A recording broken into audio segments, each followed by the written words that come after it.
विद्यार्थियों, आज का आपका विषय है आपकी पाठ्य पुस्तक का पंचदशः पाठ, जिसका शीर्षक है प्रहेलिकाः। प्रहेलिका अर्थात पहेलियां। विद्यार्थियों, आंग्ल भाषा में पजल जिसे कहते हैं, हिंदी भाषा में पहेली जिसे कहते हैं, उसी प्रकार संस्कृत भाषा में इसके लिए शब्द रखा गया है प्रहेलिका। तो यहाँ पर जो हमारा शीर्षक है प्रहेलिकाः, इसको हम पढ़ने वाले हैं। यानी कि यहाँ पर कुल 5 श्लोक दिए गए हैं, जिनमें हम कुछ पहेलियों को पढ़ने वाले हैं, समझने वाले हैं, और यहाँ पर ये देखने वाले हैं कि किस प्रकार पहेलियां पूछी जाती हैं। विद्यार्थियों, पहेलियों का नाम लेते ही आपके मन में ये आ रहा होगा कि बहुत इंटरेस्टिंग होती हैं पहेलियां। जी हाँ, बहुत इंटरेस्टिंग होती है। तो आइए शुरुआत करते हैं इन पहेलियों का, चूंकि आप अपने जीवन में या अपनी कक्षा में या अपने दोस्तों के साथ शेयर करते होंगे, बातचीत करते होंगे और यूं गेम खेलते होंगे, ठीक है ना, पहेलियों के साथ, क्योंकि वो आनंददायी होती है। तो आइए विद्यार्थी शुरुआत करते हैं सबसे पहले पहले भाग में प्रथम श्लोक, पहले श्लोक के साथ। अब यहां पर देखिए, सबसे पहले पाठ परिचय आपके सामने है, और पाठ परिचय में क्या बताया गया है देखिए। प्रस्तुत पाठस्य नाम वर्तते प्रहेलिकाः। प्रस्तुत पाठ का नाम है प्रहेलिकाः, यानी कि पहेलियां, ठीक है। प्रहेलिकाः मनोरंजनस्य प्राचीन विधा वर्तन्ते। यहां पर देखिए, प्रहेलिकाः जो पहेलियां हैं वो मनोरंजन की प्राचीन विधा है, ठीक है ना। यहां पर देखिए वर्तते है, ठीक है ना, यानी प्राचीन विधा है, पुरानी विधा है, ठीक है ना, यानी प्रकार है एक मनोरंजन का, ठीक है। संस्कृत कवय इमाम परंपराम अत्यंत समृद्धम कृतवन्तः। और संस्कृत कवियों ने इस परंपरा को अत्यंत समृद्ध किया है, यानी कि आगे बढ़ाया है। एताः प्रहेलिकाः आनंददायिकाः भवन्ति अस्माकं मानसिकीं प्रक्रियां बौद्धिकीं प्रक्रियां च तीव्रतरां कुर्वन्ति। यहाँ पर देखिए, ये जो पहेलियां होती हैं वो आनंददायी होती है, मनोरंजन को देने वाली होती है। हमारा जो मन है बच्चों, आपका जो मन है उसको प्रफुल्लित करने वाली होती है, ठीक है ना। तो ऐसी ये जो पहेलियां हैं वो हमारी मानसिक प्रक्रिया को, यानी कि हमारा मन प्रसन्न हो जाता है, तो हम पढ़ने में, काम करने में एक्टिव हो जाते हैं, ठीक है ना। बौद्धिकीम प्रक्रियाम, और बौद्धिक प्रक्रिया को, यानी कि किसी भी मतलब वस्तु को या विषय वस्तु को समझने के लिए हमारी जो बौद्धिक प्रक्रिया है वो तीव्रतर हो जाती है, यानी कि बहुत अधिक काम करने लगती है, ठीक है ना। हम सोचते हैं, विचारते हैं कि इसका क्या आंसर होगा, और मतलब इस विचारों से हम आगे बढ़ जाते हैं, ठीक है। तो आगे देखिए, अस्मिन् पाठे संस्कृत प्रहेलिकायाः परंपरायाः कानिचित् उदाहरणानि श्लोक रूपे प्रस्तुतानि सन्ति, ठीक है। अस्मिन् पाठे यानी इस पाठ में, आपके इस 15वें पाठ में संस्कृत प्रहेलिकायाः परंपरायाः, संस्कृत पहेलियों की परंपरा के कुछ जो उदाहरण है वो श्लोक के रूप में यहाँ पर रखे गए हैं। तो आइए विद्यार्थियों शुरुआत करते हैं। सबसे पहले पहला श्लोक क्या कहता है देखिए। कस्तूरी जायते कस्मात् को हन्ति करिणाम कुलम किम कुर्यात् कातरो युद्धे मृगात् सिंह पलायते, ठीक है। तो यह आपके सामने एक श्लोक के रूप में है, और यहीं पर पहेलियां पूछी गई हैं।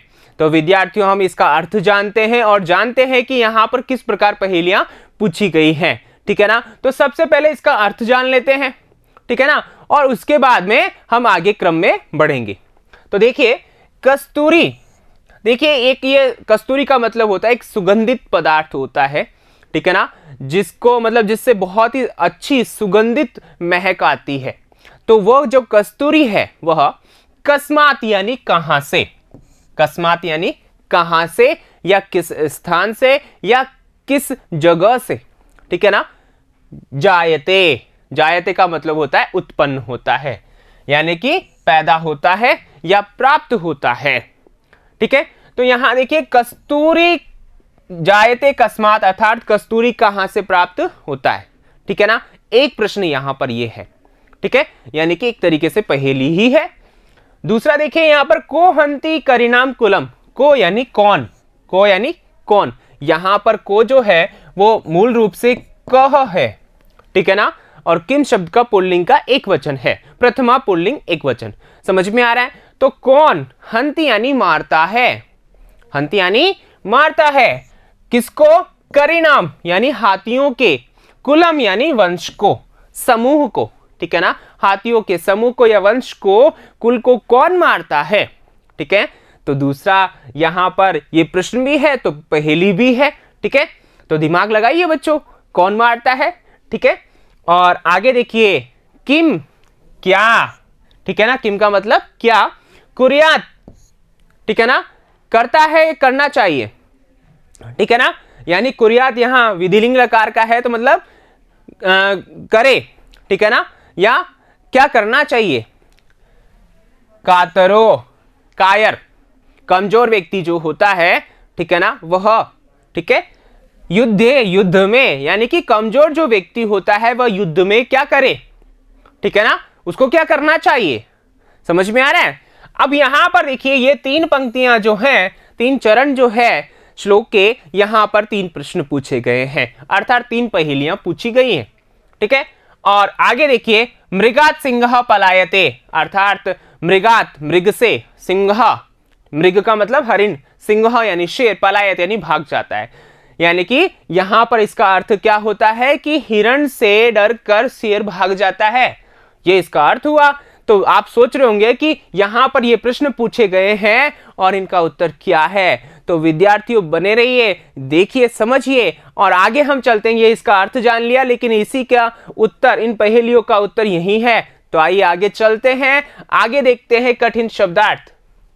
जायते यानी उत्पन्न होता है या होती है, कस्मात यानी किससे या कहां से, किस स्थान से, हंति यानी मारता है, मारती है, करिणाम यानी हाथियों का, कुलम यानी वंश को, किम यानी क्या, कुर्यात यानी करना चाहिए, कातरा यानी कमजोर या कायर, युद्ध यानी युद्ध में, मृगात यानी मृग से, पलायत यानी भाग जाता है। ठीक है, समझ में आ गया? आइए आगे चलते हैं। आगे देखिए, अन्वय, अन्वय क्या बन जाता है? हमारा जो श्लोक है पहेलियों के रूप में, उसका अन्वय देखिए, कस्तूरी कस्मात जायते, ठीक है, करिणाम कुलम कह हंति, कातरः युद्धे किम कुर्यात, मृगात सिंह पलायते। ठीक है, इसका अर्थ देख लीजिए, समझ लीजिए। कस्तूरी कहां से उत्पन्न होती है? कस्तूरी कहां से उत्पन्न होती है?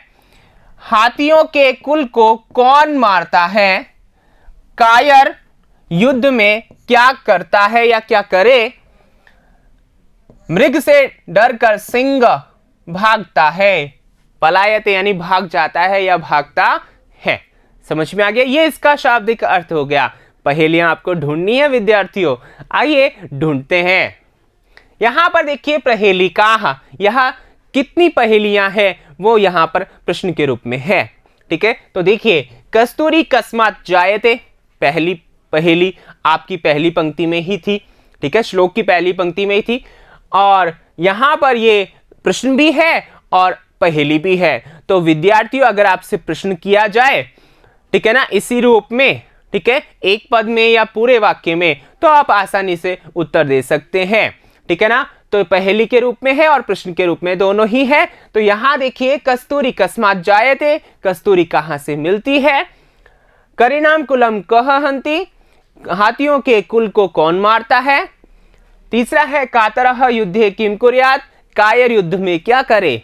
ठीक है, तो ये पहेलियां हैं, प्रश्न है। अब देखिए इनका उत्तर क्या होता है। यहां पर जो हमने श्लोक पढ़ा था उसका जो चौथा चरण था, ठीक है ना, वही यहां पर इसका उत्तर है।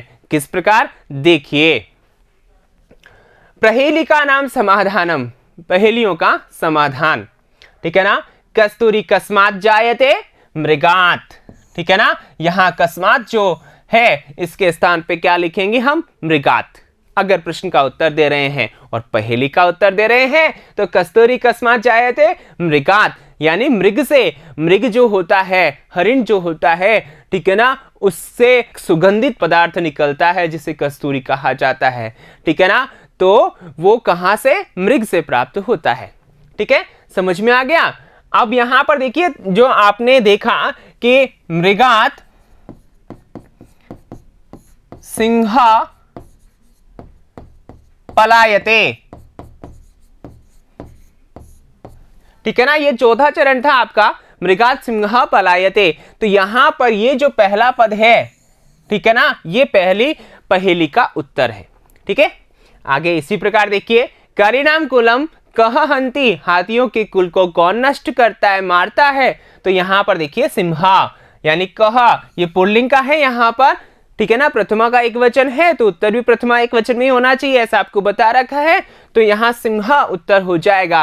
और जैसा कि यहां पर है, ठीक है ना, तो एक और ये दो, ठीक है ना, दूसरी पहेली का उत्तर क्या हो गया, सिंहा। करिणाम कुलः सिंहा हंति। ठीक है, आगे देखिए अगला, कातरः युद्धे किम कुर्यात्, कायर युद्ध में क्या करे। तो यहां पर देखिए ये क्रिया के रूप में है, पलायते, तीसरी पहेली का उत्तर, ठीक है ना। तो यहां पर क्या हो जाएगा, कातरः युद्धे पलायते, कायर युद्ध में भाग जाता है।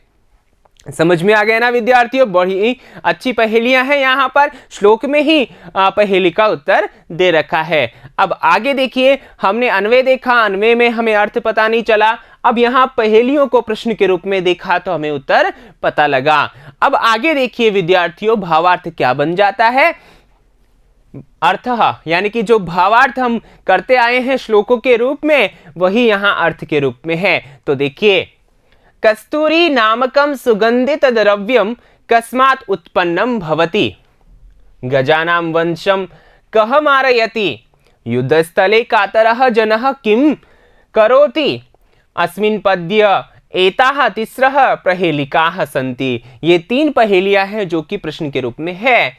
एतासां तिसृणाम उत्तरम अस्ति, क्रमशः कस्तूरी मृगात् उत्पन्नम भवति, गजानां वंशम सिंह मारयति, कातरः जना युद्धे पलायते इति।